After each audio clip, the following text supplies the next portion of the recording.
15,000 years ago, on the frozen plains of America, a robust predator with powerful jaws lurked among mammoths and bison, the dire wolf. But what if I told you it wasn't simply a giant wolf?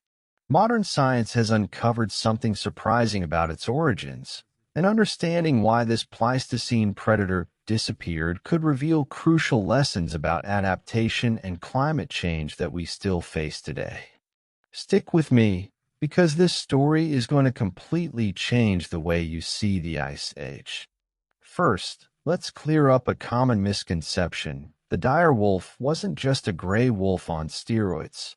Its scientific name, Inocyon dirus, already gives us a clue. It belonged to its own evolutionary lineage, distinct from the modern wolves we know today. During the Pleistocene, this canid dominated the Americas, developing unique characteristics that made it a formidable predator in its own right. The name dire wolf came about precisely because of its intimidating appearance and impressive size. But make no mistake, it wasn't simply bigger, it was different. Its bone structure, skull shape, and even its genetics reveal an animal that followed a separate evolutionary path for millions of years, uniquely adapting to the ecosystems of the Ice Age Americas. And here's the crucial point.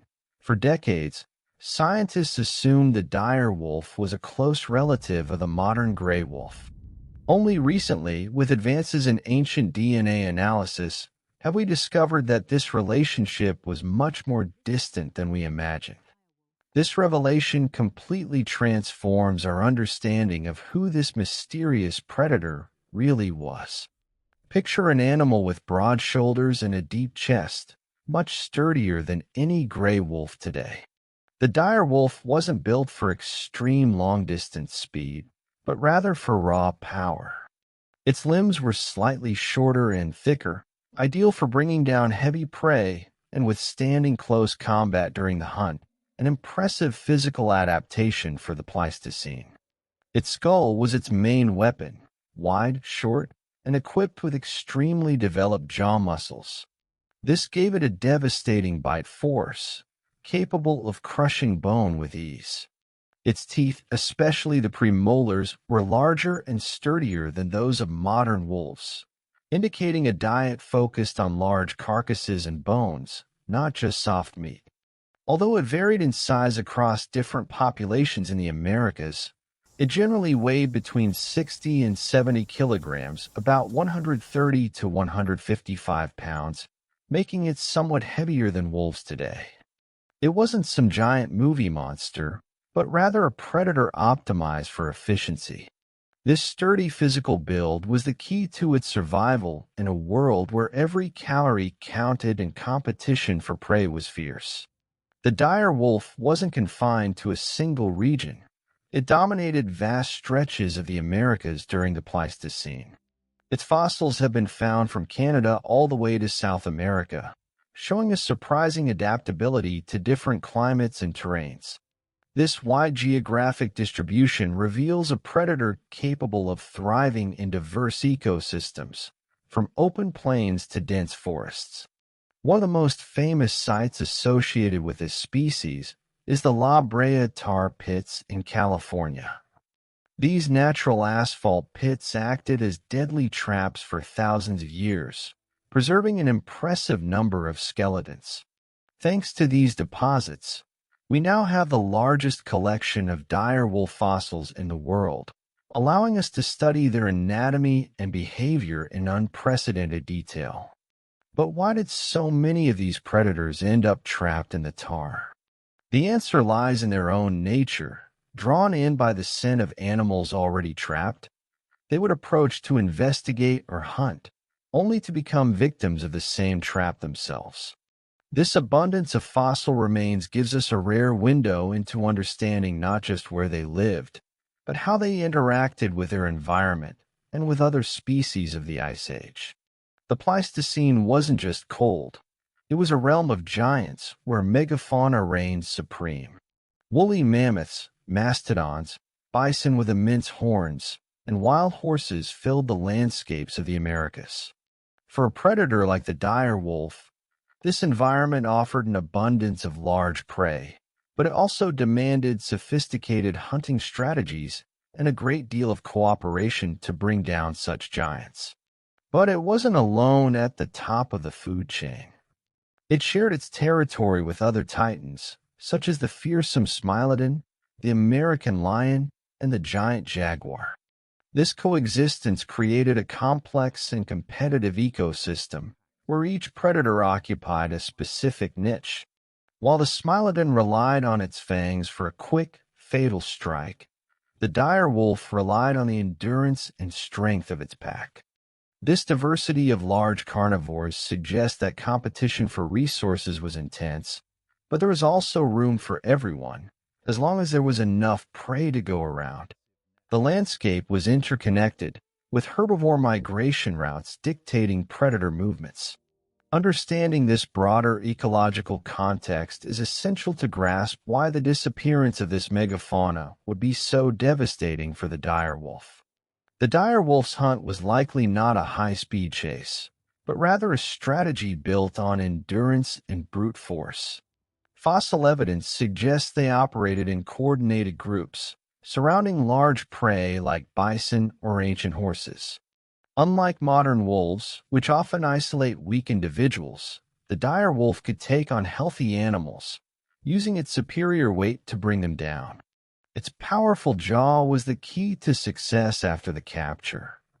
Once the prey was immobilized by the pack, dire wolves could deliver crushing bites, breaking bones to access the nutritious marrow inside. This ability to process entire carcasses, including the hard parts, gave them a crucial competitive edge in times of scarcity, letting them exploit resources other predators simply passed over.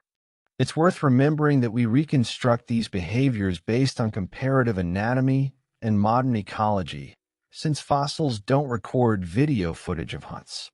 Still, the presence of multiple individuals in the same fossil deposits, such as at La Brea, strengthens the case for complex social life. They were opportunistic hunters, but also persistent ones, adapting their tactics to climate shifts and prey availability throughout the Pleistocene. The dire wolf didn't reign alone. It shared the stage with some of the most formidable carnivores in history. Smilodon, with its saber teeth, was perhaps its most direct and feared competitor. While the wolf relied on the pack's stamina, the saber-toothed cat bet on silent ambushes and a quick, fatal strike. This difference in style shaped how each approached a hunt or fought over a carcass. Picture the tension around a freshly killed bison. On one side, a pack of dire wolves, noisy and relentless. On the other, a lone but lethal Smilodon. Competition for food was intense and dangerous. A miscalculated confrontation could result in serious injury or even death.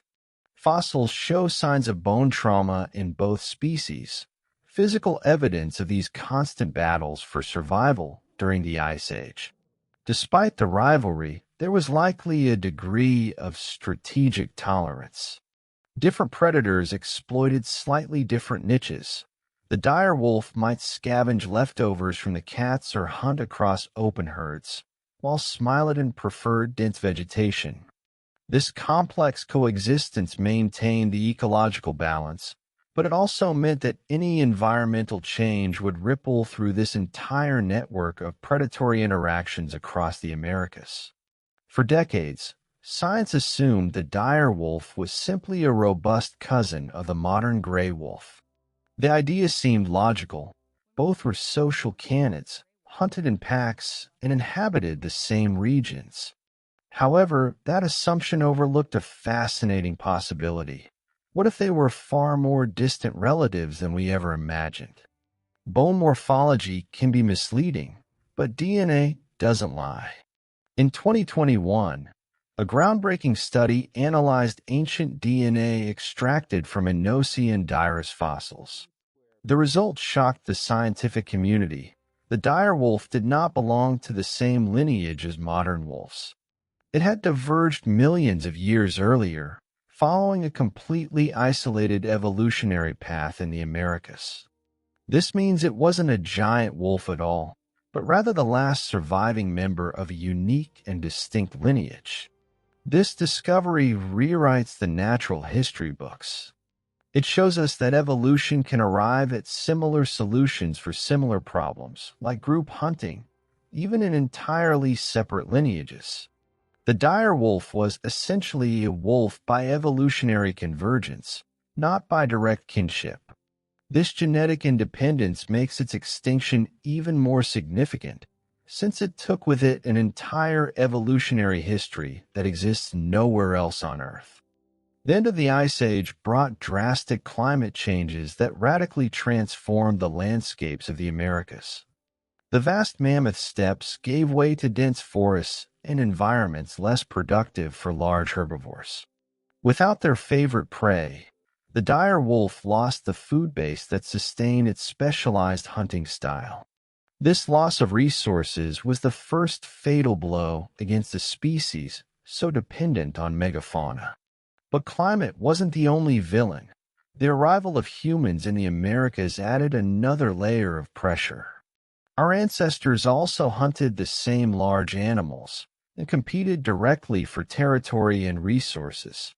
Although there's no evidence of direct human hunting of the dire wolf, the combination of competition and environmental change created an unsustainable scenario. Extinction rarely has a single cause. It's almost always a perfect storm of converging factors. This vulnerability was tied to its own evolutionary specialization. Unlike the gray wolf, which was a generalist and adaptable, Inocyendirus was a specialist in giant prey. When that prey disappeared, it couldn't change its diet or behavior fast enough. Its unique lineage, which had survived for millions of years, simply didn't have the flexibility to face a rapidly transforming world.